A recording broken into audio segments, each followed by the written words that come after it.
நம்ம வீடியோவுக்கு இப்போ தான் நீங்க மொத வரீங்க அப்படின்னா, நம்ம வீடியோ சப்ஸ்கிரைப் பண்ணிக்கங்க. கூடவே அந்த பெல் ஐகான் டச் பண்ணிக்கங்க. அதே மாரி வீடியோவ பார்த்துட்டு உங்களோட கருத்துக்கள கமெண்ட் பாக்ஸ்ல ஒரு வார்த்தை சொல்லுங்க. அதான் எங்களுக்கு ஒரு ஆறுதலா இருக்கும்.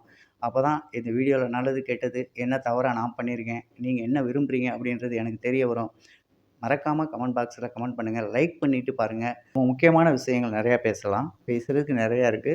எந்த குறையுமே இல்லாம நம்ம அரசியல் நகர்வுகள் அப்படியே எவ்வளோ எவ்வளோ பரபரப்பா போணுமோ, அவ்வளோ தூரம் பரபரப்பா கொண்டுட்டு போயிட்டுருக்காங்க. ஒரு ரிலீஸ் படம் பார்க்குற மாரி இருக்கும். வரப்போற தலைவரோட படத்த கூட இவ்வளோ தூரம் எய்ம் பண்ணி பார்ப்போமா அப்படின்னு தெரியல. இன்னைக்கு அரசியல் நகர்வு அப்படிங்கிறது மிக கேவலமாகவும், மிக மிக மோசமான நிலையிலயும் போய்க்கிட்டு இருக்கிறத நம்மளால உணர முடியுது. இப்ப பார்த்தீங்கன்னா, கூட்டணிகள்ல பல மாற்றங்கள் ஏற்படுது. கூட்டணி அப்படிங்கிறது முதல்லலாம் கொள்கைக்கான கூட்டணியா வச்சிருந்தாங்க. நாங்க வந்து திராவிட கொள்கைகளோட வேரூன்றி நிக்கிற நாங்க வந்து சங்கிகளோட இணைய மாட்டோம். அவங்க வந்து இந்துத்துவாவ எடுத்துட்டு போறவங்க. நாங்க வந்து சமத்துவம் பேசுறவங்க, சம நிலைப்பாடுல இருக்கிறவங்க. எம்மதமும் சம்மதம் அனைத்து மதத்தினருக்குமான கூட்டணியில நாங்க இருப்போம் அப்படின்னு சொல்லிட்டு அதிமுக, திமுக எல்லாருமே இணைஞ்சு தமிழகத்த ஓரளவுக்கு ச மக்களை ஏமாத்தி நிலைப்பாடோட இருக்க மாரி காமிச்சுட்டு வந்தாங்க. இவ்வளோ நாள் அப்படிதான் போயிட்டு இருந்துச்சு. இப்ப குறுகிய காலத்துல 2 1/2 வருடங்களுக்கு முன்னால் ஆரம்பிக்கப்பட்ட நமது தமிழக வெற்றி கழகம் அப்படின்ற ஒரு கட்சி வந்து இன்னைக்கு அரசியலுக்குள்ள வந்து இந்த மக்களோடு மக்களா பயணிக்க ஆரம்பிச்சதுக்கப்புறம், இந்த திராவிட கட்சிகள் தரையோடு தரையா, தரைமட்டமாக அடித்து நொறுக்கப்பட்ட ஒரு நிகழ்வா மாறிருச்சு. இவங்க இருக்காங்களா? இல்ல இருக்க போறாங்களா? இல்ல இருக்கிற இடம் தெரியாம அழிய போறாங்களா? அப்படின்னா மக்கள் கேள்விகளோட இன்னைக்கு பயணம் போயிட்டுருக்கு. இந்த நிலையில தான் பார்த்தீங்கன்னா, ஸ்டாலின் அந்த திமுக கட்சியின் தலைவரான ஸ்டாலின் அவர்களுக்கும் பயம் தொத்திக் கொண்டது. அனைத்து இந்திய அண்ணா திராவிட முன்னேற்றக் கழகத்தின் பொதுச் செயலாளரான ஐயா எடப்பாடி கே. பழனிசாமி அவர்களுக்கும் மிகப்பெரிய அளவுல பயம் ஏற்பட்டிருக்கு. ஏன்னா, அவரோட கட்சின்றது இன்னைக்கு அழியும் தருவாயில போயிடுச்சு. இத சாதகமா பயன்படுத்திக் கொண்ட பிஜேபி என்ன பண்ணுது, வாங்க அதாவது ஒண்ணு சொல்லுவாங்கல்ல, யாருமே இல்லாத அவ்வளோ பேருக்கும் அடைக்கலம் குடுக்க நான் இருக்கேன். ஏன்னா, எனக்கே யாருமே இல்ல. அப்ப நம்ம 3 பேரும் சேர்ந்து ஒரு அரசியல ஒரு கூட்டணி அமைச்சு, நம்ம ஒரு மடம் கட்டுவோம் அப்படின்ற மாரி ஒரு மடம் கட்ட ஆரம்பிச்சிருக்காங்க. அந்த மடம் என்னன்றது பழமொழியிலலாம் சொல்லுவாங்க. உங்களுக்கெல்லாம் தெரியும். அந்த மடம் என்ன அப்படிங்கிறத கமெண்ட் பாக்ஸ்ல மறக்காம சொல்லுங்க. வெயிட் பண்ணிட்டு இருப்பேன். அந்த மடம் கட்டுவதற்காக இப்ப ஒண்ணு சேர்ந்திருக்காங்க. அந்த மடம் கட்டுறதுக்காக கூடும்போது இரவு கூடி பேசுவாங்க. ஆனா காலையில பார்த்தீங்கன்னா, எல்லாருமே எந்திரிச்சு ஆளாளுக்கு ஒரு பக்கம் ஓடி போயிருவாங்க. கடைசியில மடம் கட்டுன பாடு இருக்காது. அந்த மாரி தான் இப்ப அமையப்போற கூட்டணி அப்படின்றதும். இது வந்து கூட ஒரு அரசல் புரசலான ஒரு உறுதித்தன்மை இல்லாத ஒரு பேச்சு தான் போயிட்டுருக்கு. எல்லாருமே உருட்டிட்டு இருக்காங்க. நல்லாவே தெரியுது. திமுக போய் பிஜேபியில சேர்ப்பது. பிஜேபி, திமுக, அதிமுக இணைஞ்சு 3 பேரும் சமநிலையில இன்னைக்கு தமிழக வெற்றி கழகத்த எதிர்க்கிறதுக்காக வர்றாங்க அப்படின்னு சொல்லிட்டு, நான் என்னோட பார்வையில என்ன நினைக்கிறேன் அப்படின்னா, இதுல ஐயா எடப்பாடி கே. பழனிசாமி சரியான கேம் ஆடுறாரு. இந்த கேம் அவர் கண்டிப்பா செயல்படுத்துவார் அப்படின்னு தான் நான் எதிர்பார்க்கிறேன். அதுக்கு முன் உதாரணமா, இப்ப அவர் கட்சியிலேருந்து நெறைய பேர் வந்து இணைஞ்சிருக்காங்க. அது ஒரு பக்கம் இருக்கட்டும். அது போக அவர் கூட்டணியில இருக்கக்கூடிய நமது அ மதிப்புக்குரிய ஐயா அன்புமணி ராமதாஸ் ஐயாவின் மகனான அ அன்புமணி ராமதாஸ் ஐயா நம்ம தமிழக வெற்றி கழகத்தில இணையறதுக்கான அதிக வாய்ப்புகள் இருக்கு அப்படின்னு பேசு பொருளாயிருக்கு. அது எந்த அளவுக்கு உண்மை அப்படிங்கிறத பொறுத்திருந்து பார்ப்போம். நிச்சயமா அ டாக்டர் அன்புமணி அவர்கள் நமது கட்சியில வந்து இணையும்போது சொல்லாம கொள்ளாம புறமுதுகிட்டு ஓடி விடுவார்கள். நீங்கள்லாம் ஆசையோட கேட்டுக்கிட்டு இருந்த மதிப்புக்குரிய நமது அண்ணன் திருமா அவர்கள் சொல்லாம கொள்ளாம ஓடி போயிருவாரு. அவர் உள்ள இருக்க மாட்டாரு. ஏன்னா 2 பேரும் ஒரு கத்தியில அதாவது ஒரு உரையில 2 கத்திகள் இருக்க முடியுமா அப்படின்னு கேட்கிற மாரி தான். இவங்க 2 பேரும் ஒரு இடத்துல சேர்ந்து இருக்க மாட்டாங்க. இருன்னு சொன்னாலும் இருக்கிறதுக்கு வாய்ப்பில்ல. 2 பேரும் நிலையான ஒரு முடிவு எடுக்க மாட்டாங்க. நீ பெரிய ஆளா, நான் பெரிய ஆளா அப்படின்னு சொல்லிட்டு, உன் ஜாதி பெருசா, என் ஜாதி பெருசா அப்படின்ற அந்த ஜாதி வன்மத்தில அலைஞ்சுகிட்டு இருக்கவங்க ஒண்ணா இருக்கிறதுக்கான வாய்ப்பு கிடையாது. அப்படின்றது ஊருக்கே தெரியும். நம்ம தமிழ்நாட்டுக்கே தெரியும். இவங்க 2 பேரும் இருக்க மாட்டாங்க. உள்ள ஐயா அன்புமணி அவர்கள் உள்ள வரும்போது, இவர் தானா வெளியில போயிருவாரு. இது உண்ம. இப்ப பிஜேபி, அண்ணா திமுக, திமுக கூட்டணி என்னவாகும் அப்படின்றத நான் சொல்றேன். ஒருவேள இப்ப பேசுவது போலவும், பேசிக் கொண்டிருப்பது போலவும், அரசல் புரசலாக நம் காதுகளில் விழுந்த செய்திகளைப் போலவும் உண்மையிலேயே நடந்தால், திராவிட முன்னேற்றக் கழகம் பிஜேபி மட்டும் தான் கூட்டணியில் இணையும். அதிமுக வெளியில போயிரும். அப்ப இந்த ஒரு வாய்ப்பு நம்ம தமிழக வெற்றி கழகத்துக்கு மிகப்பெரிய வாய்ப்பா அமையும். தமிழக வெற்றி கழகத்தில் அனைத்து இந்திய அண்ணா திராவிட முன்னேற்றக் கழகம் என்ற ஒரு கட்சி பகிரங்கமாக கூட்டணியில் இணையும். அப்ப ஒரு 5 அமைச்சர், 10 அமைச்சர் ஏற்கனவே 10 அமைச்சர் குடுக்குறேன்னு தான் சொல்லியிருந்தாங்க. 10 அமைச்சர், 12 அமைச்சர் குடுக்குறேன்னு தான் பேசியிருந்தாங்க. அது எங்கோ ஒரு இடத்துல பிஜேபி உள்ளே இருந்ததுனால, அந்த பேச்சுவார்த்தை தடைப்பட்டது உங்கள் எல்லாருக்குமே தெரியும். நம்ம ஏற்கனவே ஒரு வீடியோவில் கூட இது பேசியிருக்கோம். இப்போ இது நடந்து ஒருவேளை திமுக, பிஜேபி, அதிமுக கூட்டணி ஒருங்கிணைஞ்சு ஒரு செயல்பாட்டில் போகிறோம் அப்படின்றது நிலைப்பாடு எடுத்து இவங்க பேச்சுவார்த்தைக்கு போனாங்கன்னா, செமையான வாய்ப்பை இவர்களே ஏற்படுத்தி கொடுக்குறாங்க. அனைத்து இந்திய அண்ணா திராவிட முன்னேற்ற கழகத்துக்கு. அழிஞ்சு போச்சு இந்த கட்சி அழிஞ்சிரும் அப்படின்னு நினைக்கும்போது எனக்கெல்லாம் வேதனையாக தான் இருந்தது. புரட்சித் தலைவர் எம்ஜிஆர் அவர்களும், புரட்சித் தலைவி அம்மா அவர்களும் ஒன்று செலுத்தி இந்த ஏழை எளிய மக்களுக்காக ஒரு நல்லாட்சி கொடுத்துக்கிட்டு இருந்த ஒரு கட்சி அழிகிறத எந்த ஒரு தமிழ்நாட்டில் இருக்க மக்களும் விரும்ப மாட்டாங்க. நான் கூட விரும்ப மாட்டேன். அம்மாவின் பொற்கால ஆட்சி அப்படிங்கிறத யாராலையும் மறக்கவே முடியாது. ஏழைகளுக்கான ஒரு ஆட்சி. கந்து வட்டிக்காரன்களெல்லாம் துவைச்சு தும்சம் பண்ணி, கந்து வட்டி கொடுத்தவன் பூரா திமுககாரன். அவனுங்களை பூரா பிடிச்சி உள்ளே போட்டு யார் வீட்லேயுமே நிற்கக்கூடாது, எவன் வீட்லேயும் காசு கேட்கக்கூடாது. கந்து வட்டின்னு ஒரு பிரச்சனை வந்துச்சுன்னா பிடிச்சி எது என்னன்னு கேட்காம குண்டாசு போட்டுருந்தாங்க.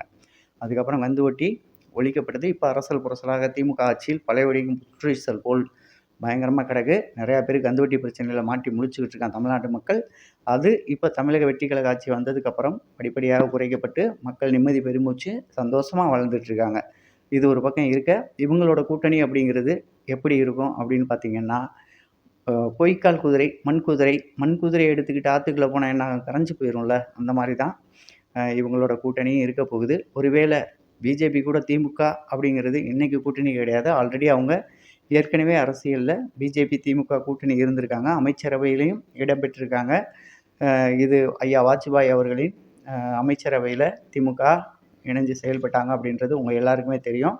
அதனால் இவங்க பேசுகிறது வெளியில் பேசுகிறது தான் நாங்கள்லாம் கொள்கை கூட்டணி, நாங்கள் பயங்கரமாக எங்கள் நாட்டுக்காகவும் தமிழ்நாட்டுக்காகவும் பேசுகிறோம் அப்படின்னு சொல்லிட்டு வாய்க்குள்ளேயே பேசுவாங்க. ஆனால் மக்களுக்கு எதுவுமே செய்ய மாட்டாங்க. இந்த மக்களுக்கான அரசாகவும் இவங்க கொண்டுட்டு போக மாட்டாங்க. அது உங்களுக்கே தெரியும், எனக்கு தெரியும், எல்லாருக்கும் தெரியும். அவங்க பூரா பாடாதீங்க, எப்படியெல்லாம் நம்மளை ஏமாற்றணுமோ அந்தளவுக்கு ஏமாற்றி ஒரு நிலைப்பாடு. இவங்க ஆட்சியில் இருக்கணும், இவங்க அதிகாரத்தில் இருக்கணும். திமுக அப்படிங்கிறது எப்படினாலும் ஆட்சி அதிகாரத்தில் இருக்கணும் அப்படின்றத தான் முன்னெடுப்பாங்க. இப்போ கூட பார்த்திங்கன்னா, நம்ம தொகுதி வரையறையில் வந்து ஏற்கனவே தமிழ்நாட்டுக்கான தொகுதி கம்மியாக போயிடும், நாங்கள்லாம் வந்து இதுக்கு ஒத்துழைக்க மாட்டோம், எதிர்ப்பு தெரிவிப்போம் அப்படின்னு சொல்லிட்டு இவ்வளோ நாள் எதிர்ப்பு தெரிவிச்சுக்கிட்டு இருந்தாங்க. இப்போ ஊடால அதுக்கான பச்சை கொடி காட்ட ஆரம்பிச்சிட்டாங்க அப்படின்னு ஒரு தகவல் வந்திருக்கு. அந்த ஒரு மீண்டும் அது டெல்லி மன்றத்தில் அது வாக்கெடுப்புக்கு வரும்போது திராவிட முன்னேற்ற கழகம் ஆதரவாக வாக்களிக்கலாம் அப்படின்னு சொல்லி அவங்க எதிர்பார்க்குறாங்க. நிச்சயமாக அவங்க வாக்களிக்க தான் போகிறாங்க அப்படின்னு நினைக்கிறேன். சரி விடுங்க, இது 29 வரைக்கும் தான் இப்படி போகும். திருப்பி அதுக்கப்புறம் தமிழக வெற்றி கழகம் 29ல் எம்பி தேர்தலில் 41 நம்ம தூக்கிடுவோம். அதுக்கப்புறம் அவங்க பேசுகிறதுக்கு இவங்க பேசுகிறதுக்கெலாம் இடம் இருக்காது. எது எப்படியோ நமது எடப்பாடி கே பழனிசாமி அவர்கள் தனது கட்சியை கொண்டு வந்து நமது தமிழக வெற்றி கழகத்தில் இணைப்பார்ன்றத விட கூட்டணி அமைப்பார் அப்படின்ற ஒரு நம்பிக்கை ஏற்பட்டிருக்கு. ஏன் அப்படின்னா இதுதான் காரணம். பிஜேபி எப்படா போய் திமுகவோட சேரும், அதான் அண்ணன் எப்போ சாவான், திண்ணை எப்போ காலியாகும் அப்படின்னு சொல்லிட்டு அண்ணன் எடப்பாடி அண்ணன் எதிர்பார்த்துட்ருக்காரு. இது உண்மை. இதுவும் கூட பிஜேபி எடுத்து ஆடக்கூடிய நாடகமோ அப்படின்னு தான் நம்மளால் எதிர்பார்க்கப்படுது. என்ன அப்படின்னு கேட்பீங்க. இன்றைக்கி பிஜேபி அப்படின்றத தான் நம்ம தமிழக வெற்றி தலைவர் எதிர்த்துட்டு இருக்கார். நாங்கள் வந்து பாசிசம் ஆகாது, பாயாசமும் எங்களுக்கு வேணாம் அப்படின்னு சொல்லியிருப்பார். பாசிசம் அப்படின்றத அங்கே சொல்லியிருப்பார், பாயாசம் அப்படின்றது இங்கே சொல்லியிருப்பார். ரெண்டுமே ஒரு அரசியல் எடுத்துகிட்டு போகிறது தான். இந்த அரசியலில் இங்கே திமுகவும் வேணாம், எனக்கு அங்கே டெல்லியும் வேணாம், ஐயா மோடியோடையும் நான் இணைஞ்சு செயல்படுத்த முடியாது, எங்களது கொள்கை வேறு, உங்களது கொள்கை வேறு அப்படிங்கிறதையும் சொல்லியிருப்பார். அதே மாதிரி தமிழ்நாட்டில் இருமொழி கொள்கைகள் தான் அப்படின்றதையும் சொல்லியிருப்பார். அது விருப்பப்பட்ட மாணவர்கள் ஹிந்தி பயிலலாம், அதில் எந்த தடையும் கிடையாது. உங்களுக்கு விருப்பம் இருக்குது அப்படின்னா நீங்கள் ஹிந்தி பாடத்தை எடுத்து படிச்சுக்கலாம். அது தனிப்பட்ட முறையில் நீங்கள் படிக்கிறது, அதில் எந்த குறையும் கிடையாது, எந்த ஒரு கண்டிஷன் சப்ளையும் கிடையாது.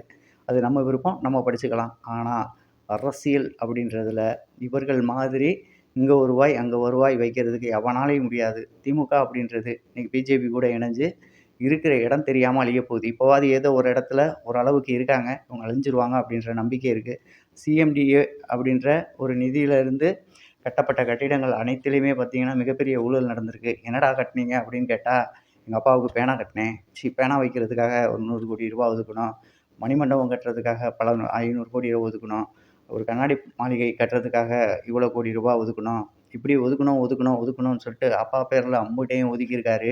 அதிலிருந்து எந்த விதமான ஒரு வருமானம், ஒரு 10 பைசா கூட வருமானம் இல்லாத ஒரு திட்டங்களை எடுத்து ஒரு மண்ணாக போன திட்டங்களால் இன்றைக்கி தமிழக அரசுக்கு, தமிழ்நாட்டுக்கு இவ்வளோ பெரிய இழப்பை சந்திக்க வச்சு தன்னிச்சையா சுய நிதியா இயங்கிக்கிட்டு இருந்த சிஎம்டிஏ அப்படிங்கிற அந்த அமைப்பு இன்னைக்கு 3000 கோடி ரூபாய்க்கான கடன்ல வந்து மூழ்கி போயிருக்கு. மிகப்பெரிய ஊழல் நடந்திருக்கு அப்படின்றது தமிழக வெற்றி கழக தலைவர் விஜய் அவர்களின் காதுக்கு போய் இன்னைக்கு 200 கோடி ரூபாய் குடுங்க. ஒரு சில திட்டங்கள முடிக்க வேண்டியிருக்கு. எனக்கு கடன் குடுங்க அப்படின்னு கேட்கிற அளவுக்கு வந்து அவங்க நிக்கிறாங்க அப்படின்றது வேதனையான ஒரு விஷயம். இதுக்கெல்லாம் காரணம் தனது குடும்பத்தில் உள்ளவர்களின் பெயரை பயன்படுத்தி கட்டப்பட்ட கட்டிடங்களும், நிறைவடையாத கட்டிடங்களும், வருமானங்கள் வராத கட்டிடங்களாக கட்டியும் பயன்பாடு கொண்டு போயிருக்காங்க. ஒரே ஒரு ஹாஸ்பிட்டல் கட்டியிருக்காங்க. அது மக்கள் பயன்பாட்டுக்கு இன்னும் வரல. அது ஒரு நல்ல திட்டம் அப்படின்னு சொல்லலாம். 2வது இங்கிட்டு கலைஞரோட சமாதி, கலைஞர் பேனா அதெல்லாம் நின்னா என்ன, நிக்கலைன்னா என்ன? அவர் வயசுக்கு வந்தா என்ன, வரலைன்னா என்னன்னு கேட்குற மாரி, இதெல்லாம் எதுக்குப்பா வச்சுக்கிட்டு மக்களோட காசெல்லாம் அப்படி செலவழிச்சுக்கிட்டு வீணா போட்டு பண்ணிக்கிட்டு இருக்கீங்களே அப்படின்னு கேட்குறதுக்கு நாதி இல்ல. அப்போலாம் நாங்க கேட்கணும்னு நெனச்சிருந்தாலும் நீங்க கேட்க விட மாட்டீங்க. உங்க காவல்துறைய வச்சு அடிச்சு, உடைச்சு முடக்கி போட்டுக்கிட்டு இருந்தீங்க. இன்னைக்கு அதில 3000 கோடி ஊழல். அது இன்னைக்கு கோர்ட்டுக்கு வருது. புதிய வழக்கா வந்துகிட்டு இருக்கு. அதில எவன் சிக்க போறான் அப்படின்னு தெரியல. எவன் துண்ட காணோம், துணிய காணோம்னு ஓட போறான்னு தெரியல. வெற்றி தலைவர் விஜய் அவர்கள் இன்னைக்கு மிகப்பெரிய சிறப்பான ஆட்சியை நடத்திக்கிட்டு இருக்கிறவரு. யாருக்கும் தலை வணங்க வேண்டிய அவசியம் இல்லாத, தலை வணங்க மாட்டேன்டா நான் இப்படிதான் அப்படின்னு சொல்லி ஒரு முழுமையான, உறுதியான நிலைப்பாடு எடுத்து ஏழை மக்களுக்கான ஒரு தலைவனா இன்னைக்கு செயல்பட ஆரம்பிச்சிருக்காரு. 2வது வன்னியரசு அவர்களின் கீழே இயங்கக்கூடிய துறையில வந்து பார்த்தீங்கன்னா, சமூக நீதி துறையில பார்த்தீங்கன்னா, இன்னைக்கு ஒரு விடுதியில போய் திடீர்னு நமது முதலமைச்சர் ஆய்வு நடத்தியிருக்காரு. அந்த ஆய்வுல மிகப்பெரிய அளவுல அந்த மாணவர்கள் படக்கூடிய கஷ்டங்களும், அவலங்களும், இன்னல்களும் இதயமே வெடிக்கும் அளவுக்கான ஒரு துயரங்களும் நடந்துகிட்டு இருக்கு அப்படின்றது அவர் காதுக்கு போய் அப்படியே வெம்பி வெதும்பி அப்படியே மனசொடைஞ்சு போய், "என்ன அப்படி நடந்துகிட்டு இருக்கு? வன்னியரசு அவர்களுக்கு தெரியுமா? தெரியாதா?" அப்படின்னு கேட்கிற அளவுக்கு போயிட்டாருங்க. அதுதான் இன்னைக்கு மிகப்பெரிய வேதனையான ஒரு விஷயம். அதில அவர் மனசு உடைஞ்சு போயி, இந்த மாரி ஒரு தவறுகள்லாம் நடந்திருக்கு. அந்த மாணவர்கள் ஒரு 10 நிமிஷம் லேட்டா வந்துட்டாங்கன்னா, அவங்களுக்கு பனிஷ்மென்ட் குடுக்குறது, அவங்க போய் பூங்கால படுத்துக்கிறது. அந்த பூங்கால படுத்திருக்கும்போது காவல்துறையினர் வந்து அவர்கள் மீது வழக்கு போட்டு அவர்களோட வாழ்க்கைய பாழாக்குறது. இந்த மாரி நிகழ்வுகள்லாம் நடந்திருக்கு. சாப்பாட்டுல புழு, நிம்மதியான தூக்கம் இல்ல, வார்டன்களால தொல்ல, அசிங்கமான வார்த்தைகள்ல வசைபாடுறது. ஒரு எவ்வளவுக்கு எவ்வளோ கேவலமா நடத்த முடியுமோ, அவ்வளோக்கு அவ்வளோ கேவலமா நடத்தியிருக்காங்க. அப்படின்ற விஷயமெல்லாம் இன்னைக்கு முதல்வர் காலுக்கு போனோன்ன, அப்படியே நொந்து நூலாயிட்டாரு நம்ம தலைவர் அப்படின்னு தான் சொல்லணும். இப்படி ஒரு முதல்வர் கிடைச்சதுக்கு எல்லாருமே சத்தியமா புண்ணியம் தான் பண்ணியிருக்கணும். மீண்டும் அடுத்த ஒரு வீடியோல உங்கள சந்திக்க வரேன். நன்றி, வணக்கம். நம்ம வீடியோவுக்கு நீங்க புதுசா வந்திருந்தீங்கன்னா, நம்ம சேனல் சப்ஸ்கிரைப் பண்ணிக்கங்க. கூடவே அந்த பெல் ஐகான் டச் பண்ணிக்கங்க. அப்பதான் நம்ம போடுற வீடியோ ஒண்ணொண்ணும் உங்க நோட்டிஃபிகேஷன்ல வரும். ஏதும் குறைகள் இருந்தா சுட்டிக்காட்டுங்க. நான் திருத்திக்கிறேன். நன்றி, வணக்கம்.